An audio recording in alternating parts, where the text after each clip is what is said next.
dos midianitas nas mãos de vocês. Amém. Nós lemos o texto. Irmãos, eu quero falar um pouquinho sobre tudo isso, sobre a vida de Gideão, sobre esse início e sobre o final da vida dele. E o importante é a gente entender o seguinte: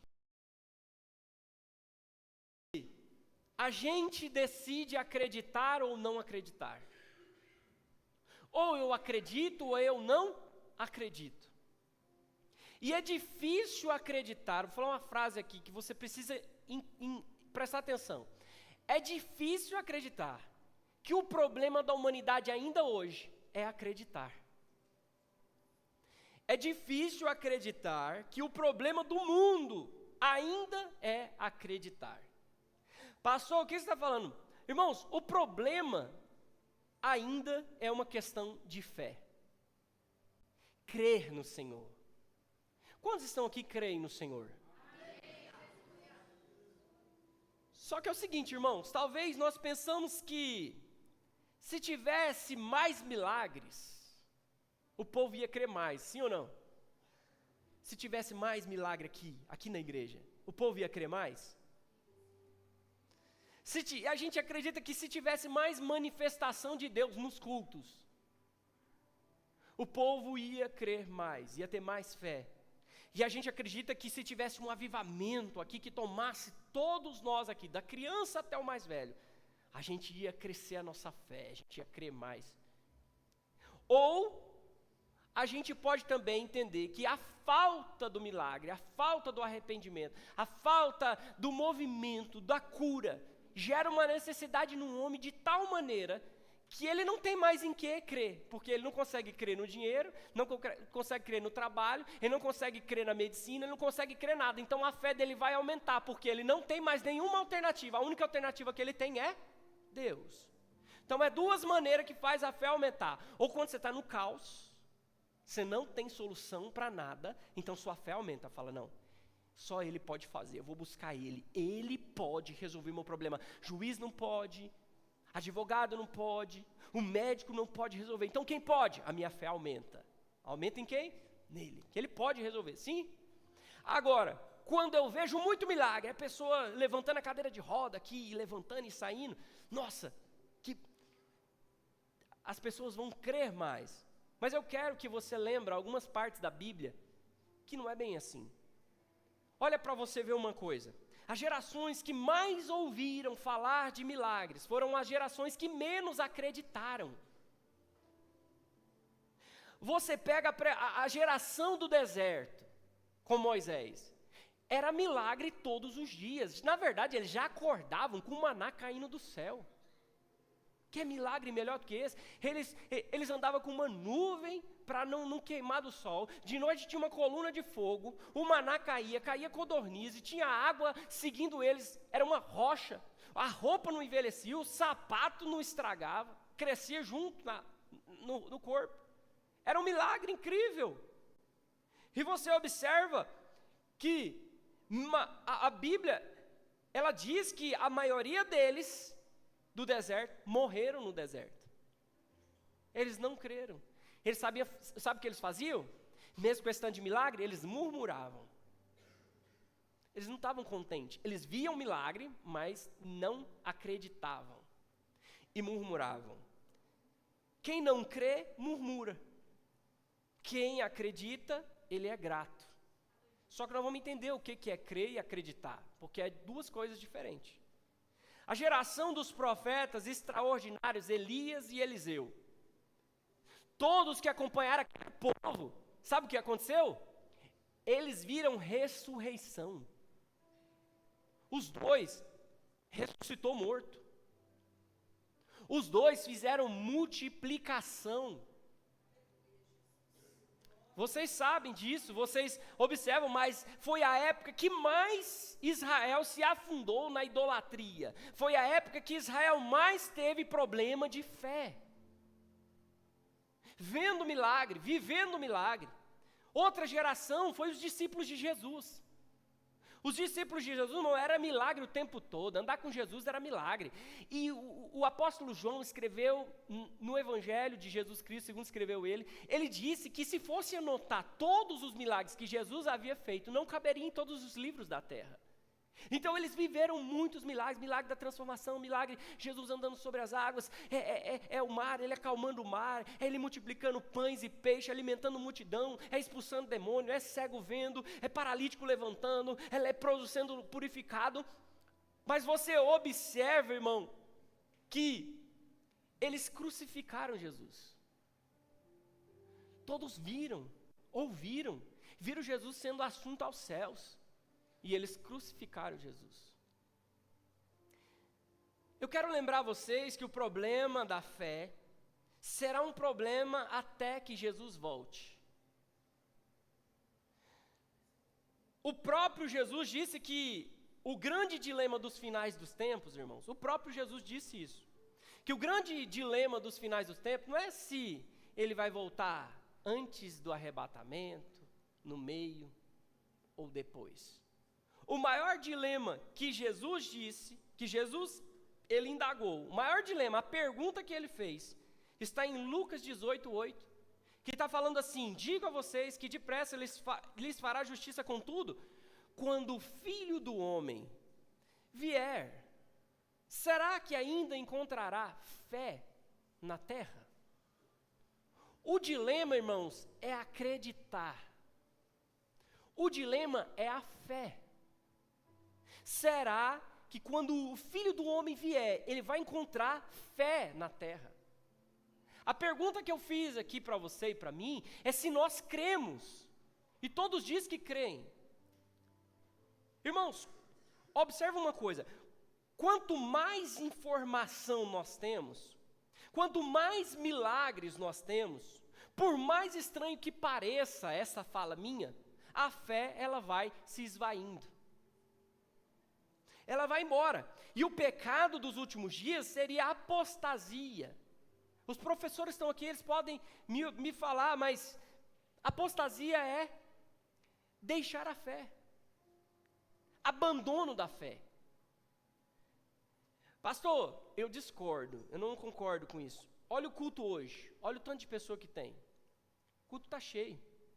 Pastor, eu discordo. Olha as conferências que tem, estão lotadas. Olha as outras igrejas, estão cheias. Olha o povo evangélico do Brasil. Quantos milhões de pessoas de evangelho nós já passamos os católicos no Brasil. Olha que maravilha. Mas será que todos somente creem ou andam pelo que creem? Porque uma coisa é ter informação, irmão. Observa uma coisa. Eu preciso trazer uma informação para você. O conceito de fé na Bíblia não é só crer. Essa é uma palavra um pouco diferente, eu estou ministrando aqui, porque já foi ministrado sobre gratidão. Eu quero só fazer um respaldo com você. O conceito de fé na Bíblia não é só crer. É crer na direção certa. É crer na pessoa certa. Observa uma coisa, o conceito de fé é ter fé em Cristo Jesus. Não é em coisas. Observa uma coisa, porque se sua fé está no poder de Jesus, se ele não demonstrar o poder dele, a sua fé vai esmurecer. Se a minha fé está na autoridade de Jesus, se ele não demonstrar sua autoridade para conosco, a minha fé vai esmurecer, pastor Arnaldo. Mas muitos de nós, a nossa fé é ativada pelas coisas que Jesus pode fazer. Ele pode, é certo que ele pode, mas e quando ele não faz? Porque teve momento que ele curou um paralítico, mas tinha uma multidão precisando de milagre, então aqueles não creram. Sabe por que não creram? Porque eles criam no poder e nas coisas que eles queriam absorver. Ver milagre não aumenta a minha fé, porque o milagre não é em mim.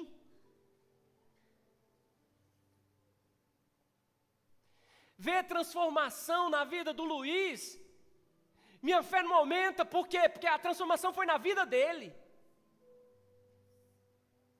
Por isso nós estamos cheios, a igreja está cheia, os evangélicos são cheios, mas eles creem no que Deus pode fazer por eles. Não em Cristo, não no caráter de Deus. E mesmo que eu creia em Cristo, o que Ele pode fazer, sim, Ele pode. Mas o que Cristo nos chamou para fazer é crer nele.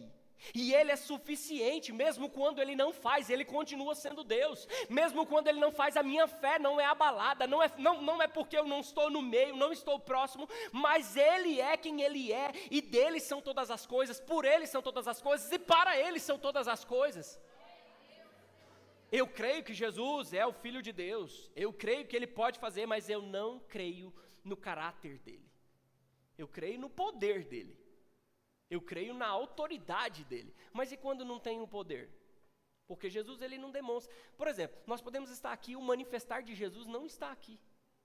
Ele pode estar presente na casa, mas Ele não se manifestou. Sabe por quê? Porque eu e você não demos lugar para Ele manifestar. A glória de Deus, ela pode estar dentro da casa, foi ministrado isso aqui, dentro da casa de Abinadab, estava lá, mas estava no canto, não teve demonstração e nem manifestação do poder dele. Por quê? Porque ele estava escanteado.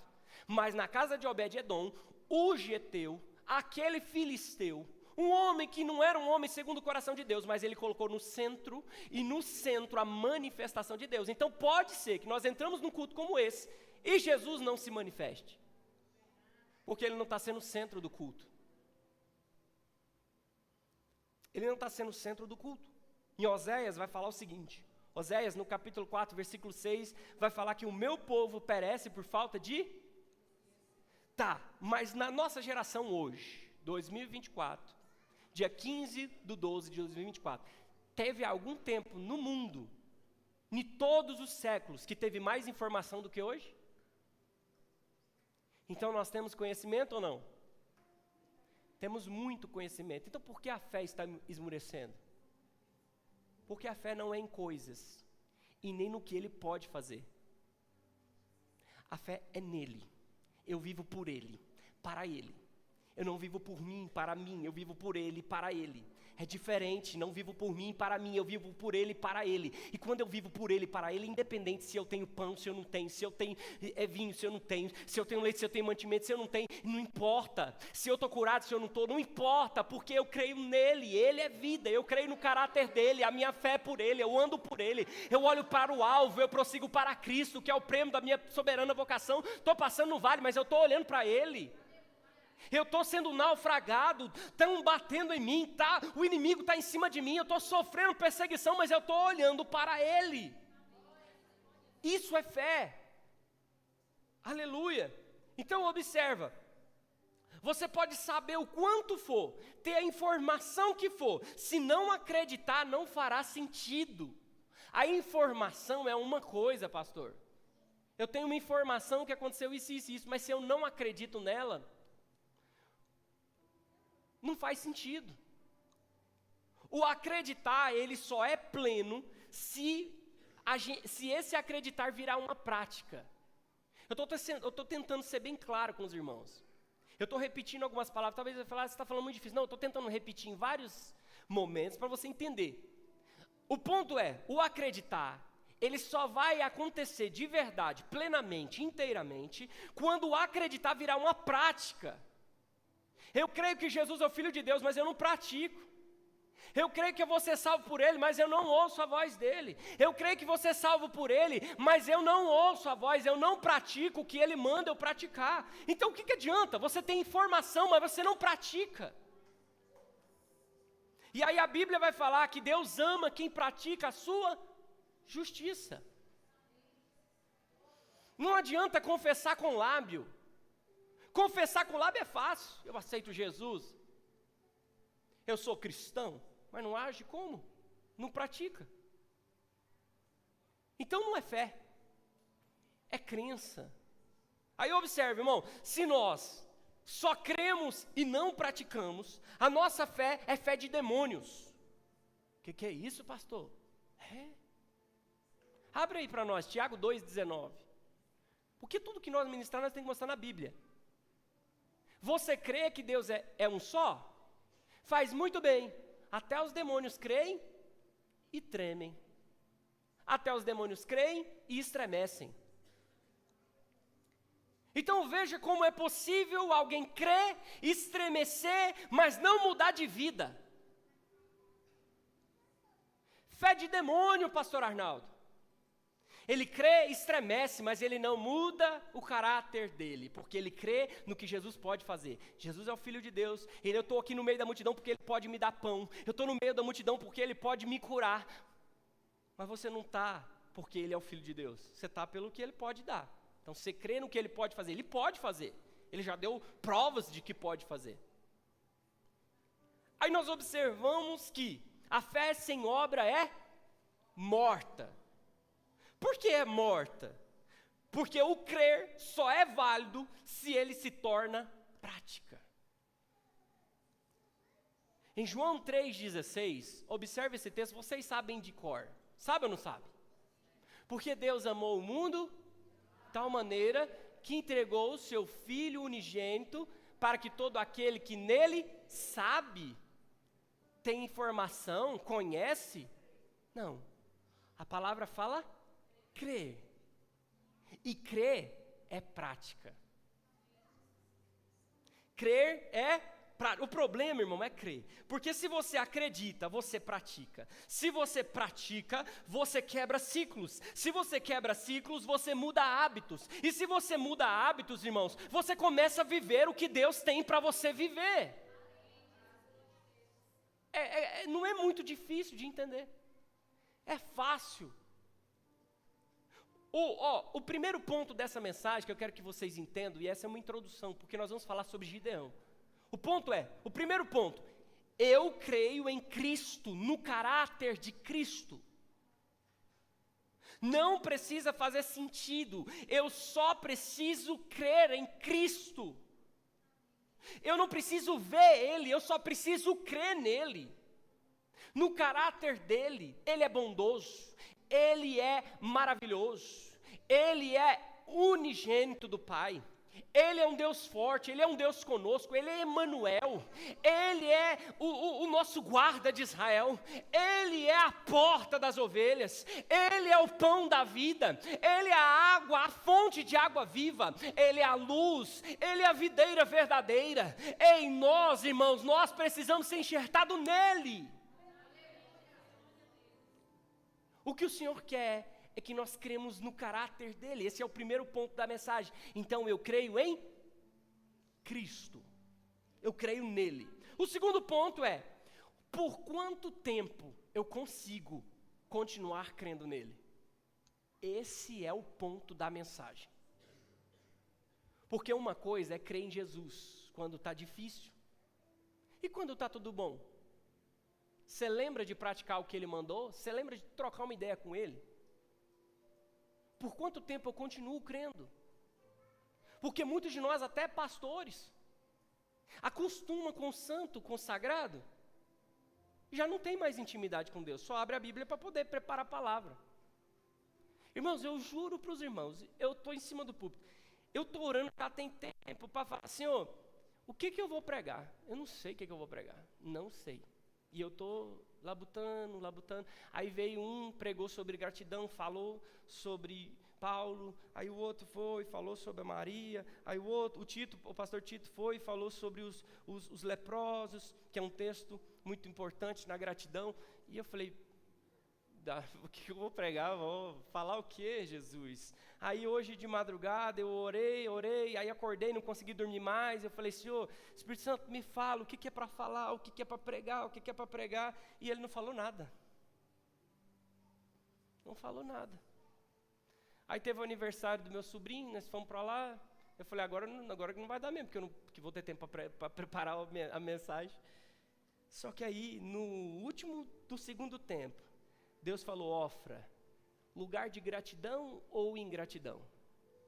Vai ter momento que você vai ter fé, vai ser grato a Deus e vai caminhar por Ele. Mas vai ter momento que a sua fé vai oscilar. E quando a sua fé oscilar, você vai deixar de crer. Gratidão não é um ato, é uma vida. Mesmo quando eu tenho, quando eu não tenho, eu preciso ser grato. Seja grato em todos os momentos. Por quê? Pelo que eu tenho, pelo que eu não tenho? Não, é por Ele. Eu preciso ter a minha fé nele e continuar perseverando na fé nele. Agora observa a vida de Gideão. Nós entramos na ministração. Põe em Juízes capítulo 6, versículo 1 a 5. Eu vou ser bem rápido, você conhece a história de Gideão. Conhece ou não conhece? Vai ser rápido. 8 e 5 agora. Abre aí, Paulo César, versículo 1 a 5. Os filhos de Israel fizeram o que era mal aos olhos do Senhor. E por isso o Senhor os entregou nas mãos dos midianitas durante 7 anos.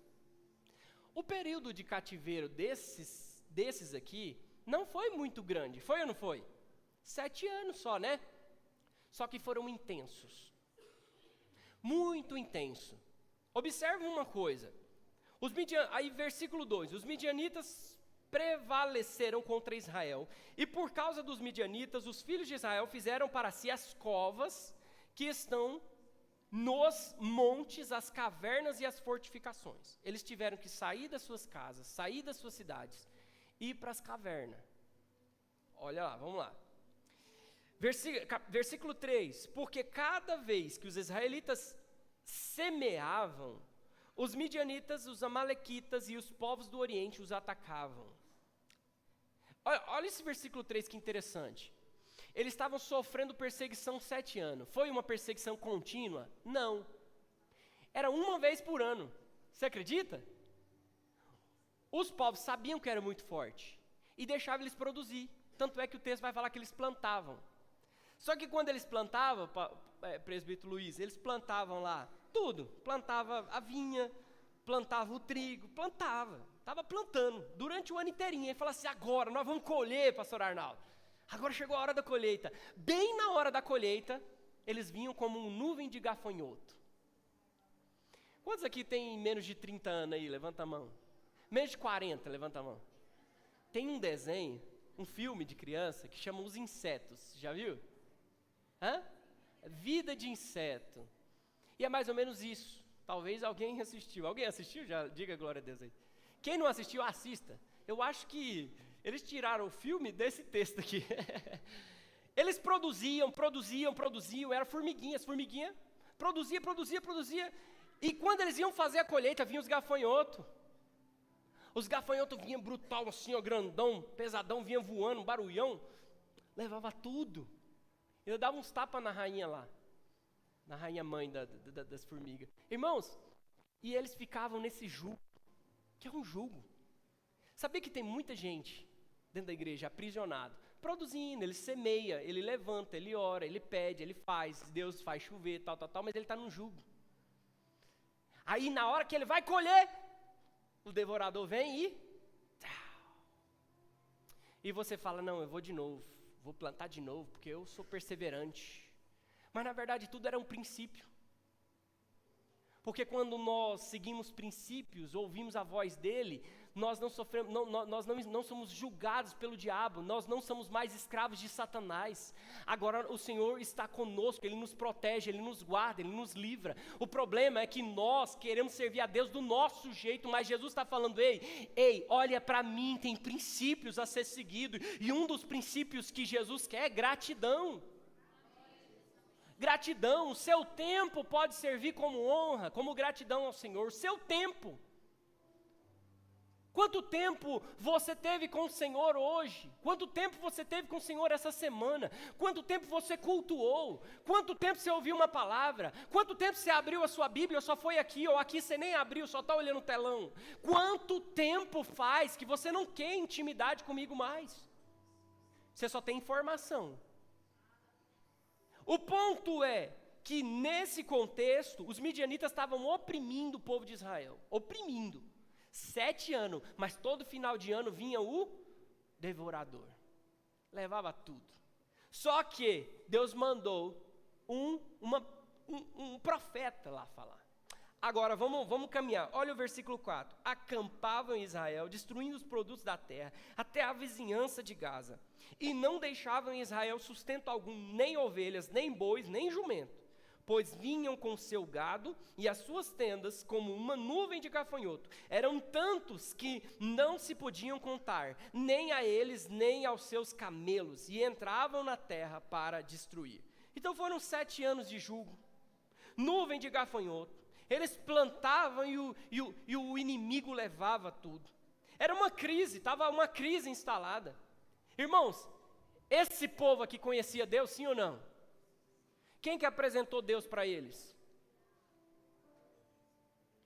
Moisés. O povo vem com Moisés. Moisés dá a instrução. Só entra 2 que saiu do Egito. O resto é tudo menino pequeno, tudo menino novo. Certo? Entra para a terra, a Canaã. Vão conquistar Jericó, vai começar a crescer. Moisés morre. E aí vem Josué. Josué ensina tudo, divide os pontos, tal, e falou: Gideão, você é da tribo de Manassés. Manassés vai ficar aqui, ó, nessa região aqui, ó. Efraim vai ficar aqui, Judá vai ficar aqui, Benjamim vai ficar aqui. Josué divide tudo e fala: ó, eu vou servir ao Senhor, eu e minha casa serviremos ao Senhor. Vocês precisam se posicionar. Vocês conhecem o Deus que nós servimos, foi o Deus que salvou os seus pais, foi o Deus que libertou os seus pais do Egito, e é o mesmo Deus que nós vamos servir. Então conhecer Deus, eles conhecem, eles têm informação, só que eles decidem não servir a Deus, crê nele, mas não pratica o que creem. Eles criam em Cristo, mas não praticavam o que Cristo ministrava. E eu estou falando, trazendo para nós Cristo, porque nesse contexto, a presença de Deus era Deus, Deus Pai, porque o Cristo ainda não havia sido manifestado, mas ele estava presente. Porque tanto vai falar que um anjo, na verdade, o artigo que vai estar definido no versículo, coloca para nós aí, versículo 11 e 12, Juízes 6, 11 e 12.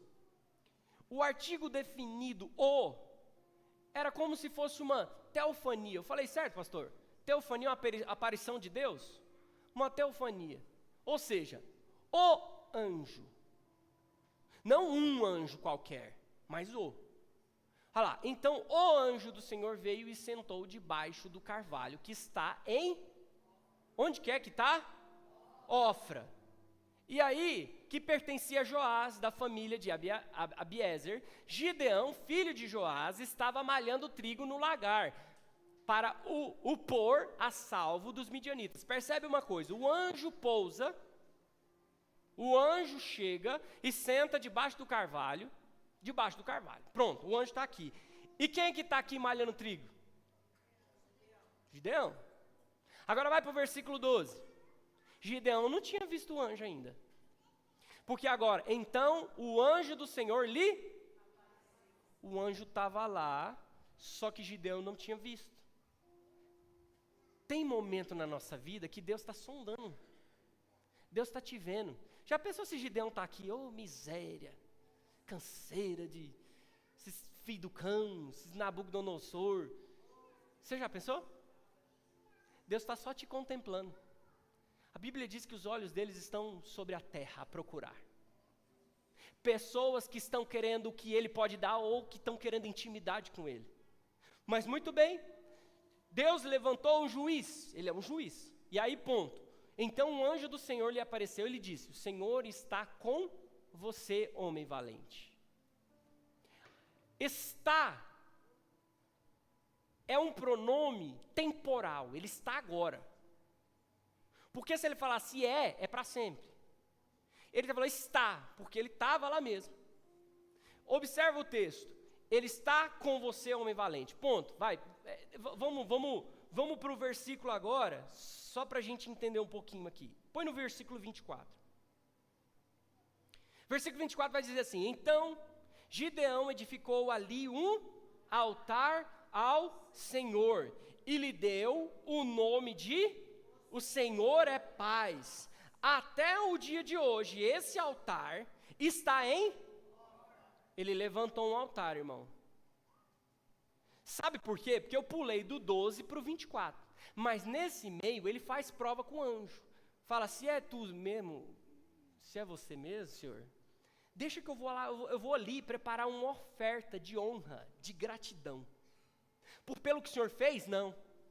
porque o Senhor decidiu aparecer para mim, eu que sou o menor da minha casa, da tribo menor. Deixa eu ser grato, só porque o Senhor apareceu, não porque o Senhor tirou eu do jugo dos midianitas ainda não. É oferta de gratidão. Aí ele foi lá, preparou tudo, aí ele vem para cá, e depois que o Senhor, ele consome ali no altar, o sacrifício ali de Gideão, olha o texto, versículo 24, o próprio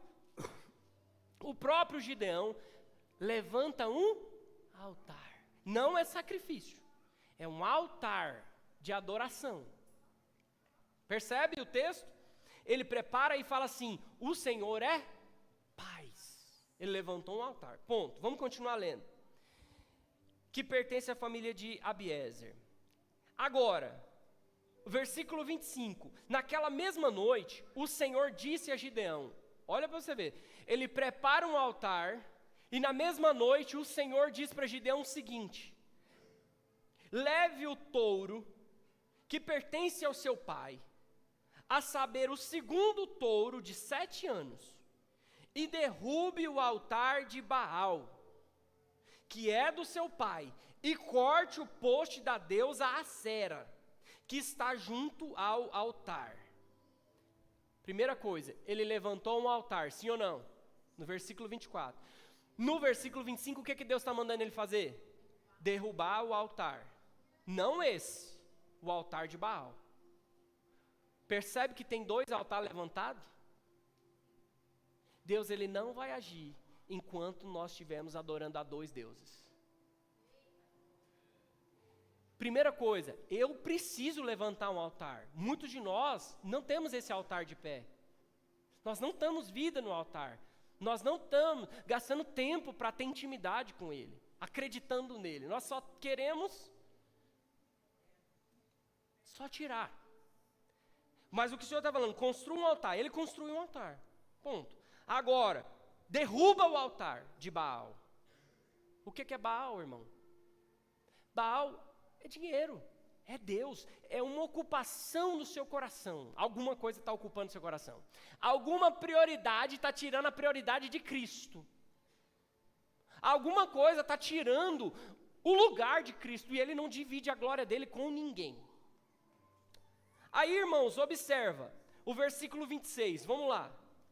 No alto desse lugar fortificado, faça para o Senhor, seu Deus, um altar em camadas de pedra. Depois, pegue o segundo touro e ofereça em holocausto com a lenha do poste da deusa Acera que você irá cortar.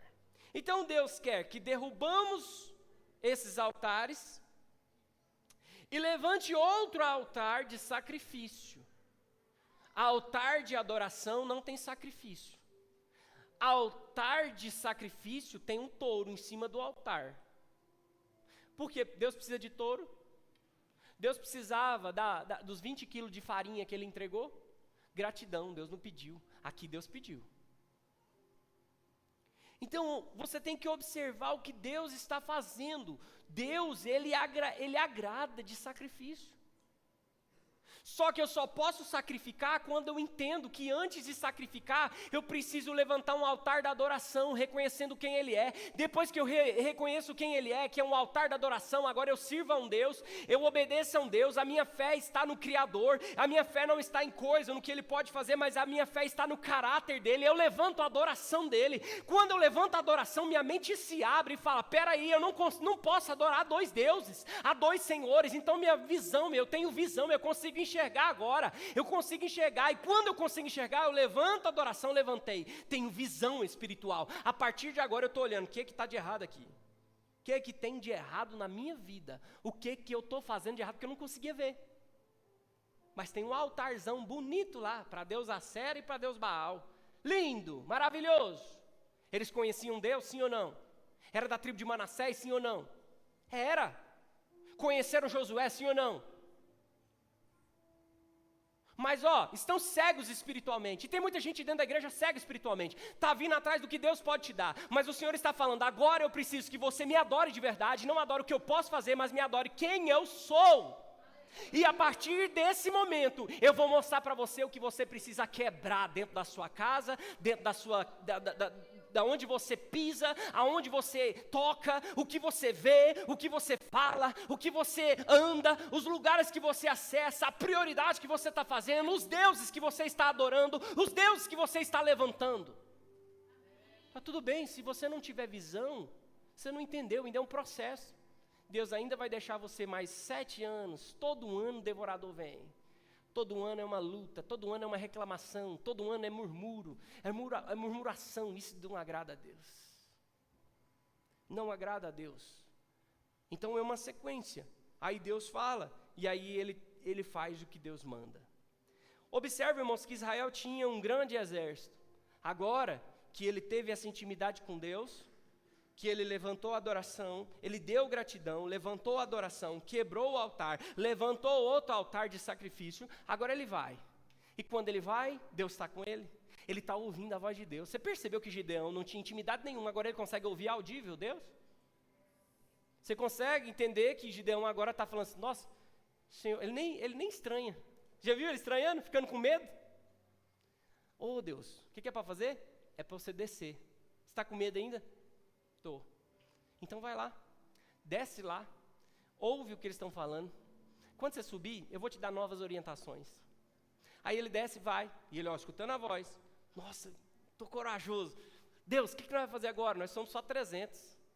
O que nós vamos fazer? Aí Deus dá orientação. Tudo é sensibilidade do Espírito Santo.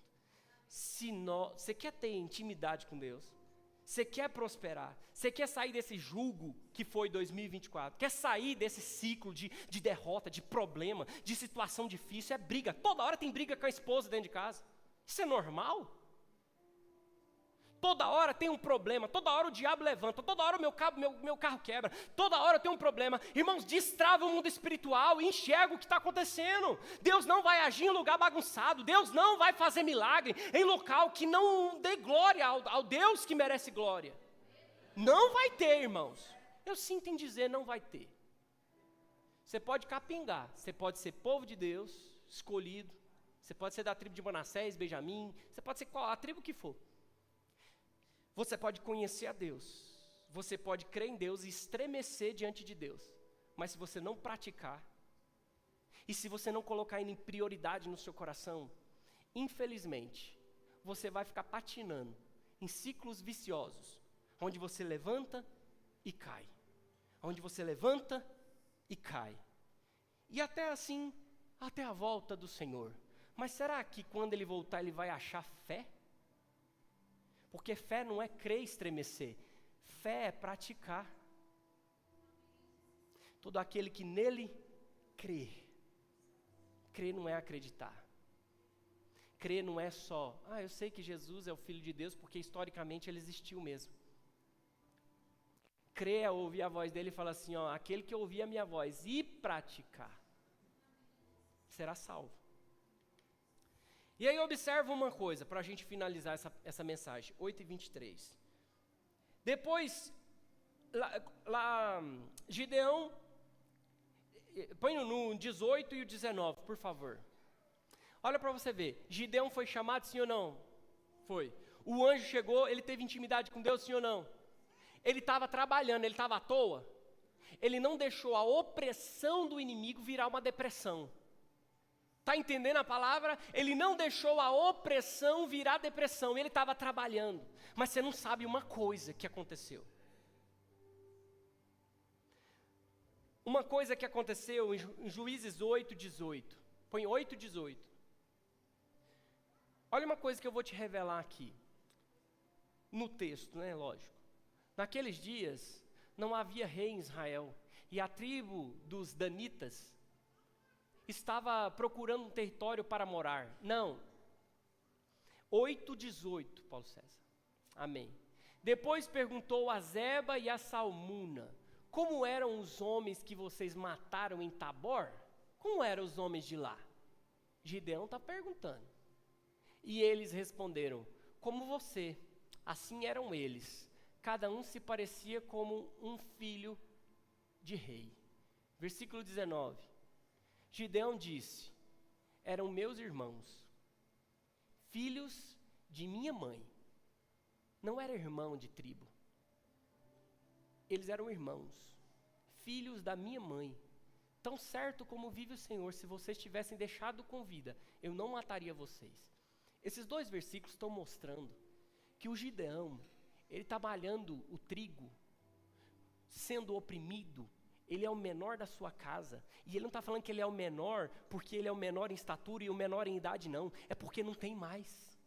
Não tem mais irmão. O pai e a mãe perderam os filhos. Os 2 irmãos morreram. Irmão dele, de carne, de sangue. Ele está malhando e ele é o menor porque ele está malhando, ele está trabalhando no luto. Ele está enlutado. Os reis dos midianitas, além de levar só o sustento, ainda matou os irmãos dele.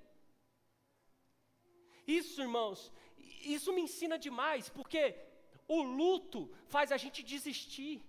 Mas esse homem não. O luto fez ele prosseguir. E ele está trabalhando, irmão. Trabalhando. Ei, irmão, não pare de trabalhar, não. Está difícil, eu sei. Está complicado, eu sei. Tem morte, eu sei. Está doendo, eu sei. Mas não para, não. Não deixa a opressão virar depressão, não. Quando alguém fala, um crente está em depressão, um crente tentou suicídio, alguma coisa está errada. Alguém falhou no meio do caminho.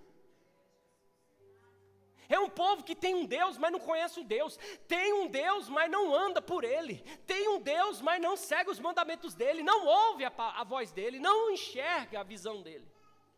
E observa, eles estão trabalhando. E ele tinha perdido os irmãos.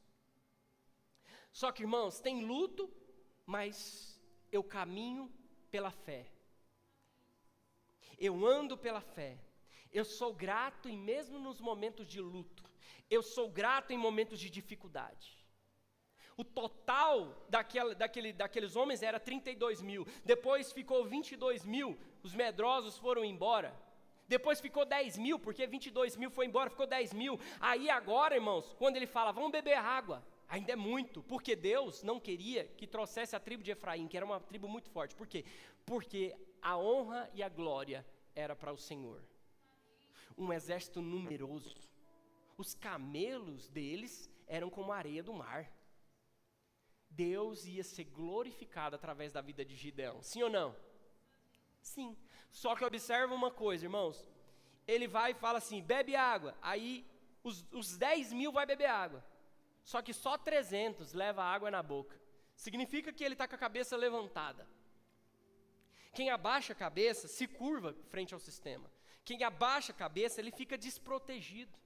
Não curve para o sistema, não curve para os inimigos, não fique despreparado, levanta a sua cabeça. Eu sei que está enlutado, eu sei que você está com medo, porque Gideão estava com medo também, mas não é sobre Gideão, é sobre o que o Senhor pode fazer através de nós, e apesar de nós. Então ele falou, e 300 ficaram com a cabeça em pé, 9.700 não, 9.700 abaixaram a boca para beber água igual cachorro. Mas 300 ficou de pé. Aí acontece, irmãos, que ele tem vitória, sim ou não? Tem vitória, que maravilha. Vitória. Você vai observar no versículo 22 até o 27, nós já terminamos.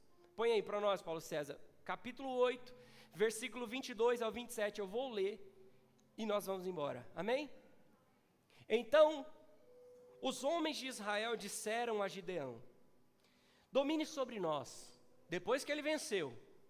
Presta atenção, com os 300, ele desceu lá, o Senhor falou, ó, nós vamos te dar uma estratégia, você vai quebrar o cântaro, vai gritar, vai pôr fogo na tocha, e o trem vai ser pesado. Eles começaram a brigar um entre o outro, e eles tiveram vitória. E aí, o Gideão, eles vão atrás dos reis, que é aqueles 2 reis lá, que matou os irmãos dele. E eles vai e mal luta e tal. Depois que vence, pega esses 2 reis, mata os 2 reis. Aí agora o povo de Israel olha para ele e fala assim, ó. Então os homens de Israel disseram a Gideão, domine sobre nós, tanto você como seu filho, e o filho do seu filho, ou seja, seja rei sobre nós. Olha que coisa magnífica que ele falou. Não, na sequência diz assim, porque você nos livrou do poder dos midianitas, mas não foi ele, foi Deus. Aí observa o versículo 23, porém Gideão lhes disse, Porém Gideão lhes disse: não dominarei sobre vocês, nem tampouco meu filho dominará sobre vocês. O Senhor Deus dominará sobre vocês. Bonito? Lindo, não é? Um homem que estava enlutado, confiou em Deus, fez prova com Deus, levantou um altar de adoração, quebrou um altar, levantou um altar de sacrifício, ouviu a voz de Deus e agora dá um testemunho lindo como esse. Fala assim: não, eu não vou dominar sobre vocês, mas Deus vai dominar sobre vocês. Ele montou o altar aonde? Em Ofra, sim ou não? Ponto. Agora vamos continuar lendo. Até aqui ele estava perfeito. Agora o versículo 24. E Gideão continuou: mas quero fazer um pedido. O juiz perdeu o juízo. O juiz perdeu o juízo aqui, irmão. Mas quero fazer um pedido, que cada um de vocês me dê as argolas do seu despojo. O que é despojo? Despojo é quando você vai numa guerra e você pega do povo que você ganhou. Pegou ou não pegou? Pegou o despojo. Aí o que Gideão está pedindo? Eu quero que vocês me dão o despojo. Olha lá. Eu quero o despojo. É que os midianitas tinham argolas de ouro, pois eram ismaelitas. Então eles responderam: de bom grado te daremos, Gideão. E estenderam uma capa, e cada um deles colocou ali uma argola de seu despojo. O peso das argolas de ouro que pediu foi de uns 20 quilos de ouro. 20 quilos de ouro, será que daria muito dinheiro hoje? 20 quilos de ouro, sem contar os ornamentos em forma de meia-lua ou pendentes e as roupas de púrpura que os reis dos midianitas usavam, e sem contar os ornamentos que os camelos traziam no pescoço. Versículo 27. Disso Gideão fez uma estola sacerdotal e a pôs na sua cidade, em Ofra. E todo Israel se prostituiu ali, adorando essa estola. E isso veio a ser um tropeço para Gideão e toda a sua casa. Observa uma coisa, no começo da mensagem eu falei, uma coisa é eu crer em Jesus e ter fé em Jesus. Outra coisa é eu continuar crendo e tendo fé. Uma coisa é eu ouvir a voz dele e ser sensível à voz dele e caminhar pela voz dele. Outra coisa, eu já não quero nem mais saber de Deus. Eu já cheguei aonde eu queria. Eu já tenho o que eu quero. E eu descarto. E aí observa uma coisa, ele pegou e fez uma estola sacerdotal. Olha como está tudo errado. Porque quem tinha que ser sacerdote? Família de Arão. Aqui já é tempo de juízes, já passou o deserto. No deserto foi instituída a família de Arão como sacerdote. Só que ele, não quero ser rei, mas quero ser sacerdote. Fez uma estola para ele, sacerdotal. E o problema é que a intenção dele até que era boa, porque ele queria servir a Deus, queria ser sacerdote. Só que o povo começou a adorar a estola sacerdotal. O povo precisa entender que quem faz milagre é Cristo. Quem cura é Cristo. Quem salva é Cristo. Quem transforma é Cristo.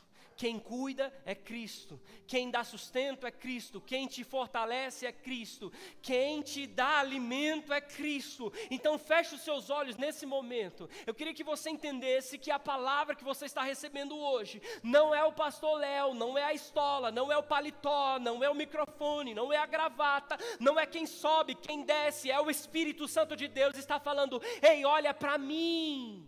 Não tire os seus olhos de mim e continua até o fim. Em João capítulo 15 vai falar o seguinte: vocês precisam perseverar, perseverar, perseverar é continuar, mesmo está doendo, continua, está sofrendo, continua, está enlutado, continua, está sofrendo, está difícil, continua, perdeu o emprego, continua, está doente, continua, está cansado, continua, está difícil, pastor, está doendo, mas continua, porque Ele é bom, Ele é bom, Ele é bom o tempo todo, o caráter dele é imutável. Jesus morreu, nos salvou, nos deu vida, nos vivificou. Teremos que ser grato ao tempo todo, grato, sensível à sua voz. Espírito Santo de Deus, nós te amamos, ó Pai. Obrigado, Deus, pelo amor que o Senhor teve e nos entregou o seu Filho. Obrigado, Jesus, por morrer na cruz por nós. Obrigado, Jesus, também por mandar o Espírito Santo de Deus. Espírito Santo, recolhe as minhas lágrimas, me ajude na minha dificuldade, na minha fraqueza. Ei, Espírito Santo, eu sou imperfeito, mas não retire de mim o teu Espírito. Eu quero estar sensível à tua voz. Quando eu estiver perdendo a sensibilidade e a visão espiritual, me chacoalhe, Espírito Santo, me molde, Espírito Santo, não deixe eu ficar aqui como um zumbi dentro da igreja, achando que estou adorando, achando que sou alguma coisa, mas eu não sou, Espírito Santo. Que nós possamos continuar, irmão, crendo em Jesus, que nós possamos continuar praticando o que Jesus nos disse, nos instruiu. Todo aquele que crê, esteja em mim, a minha palavra estará em vocês. Irmãos, tenha a palavra do Senhor em vocês. Não adianta só confessar com a boca. Vocês me adoram com a boca, mas no coração vocês não me adoram. Que o Espírito Santo possa falar mais aos nossos corações. Agora é 8h36, e essa foi a palavra que o Senhor nos entregou. Ofra um lugar de gratidão ou ingratidão. No mesmo lugar, pastor Arnaldo, ele levantou um altar, e no mesmo lugar ele foi adorado. No mesmo altar ele colocou um artifício para que as pessoas adorassem. A ideia era que ele pudesse adorar a Deus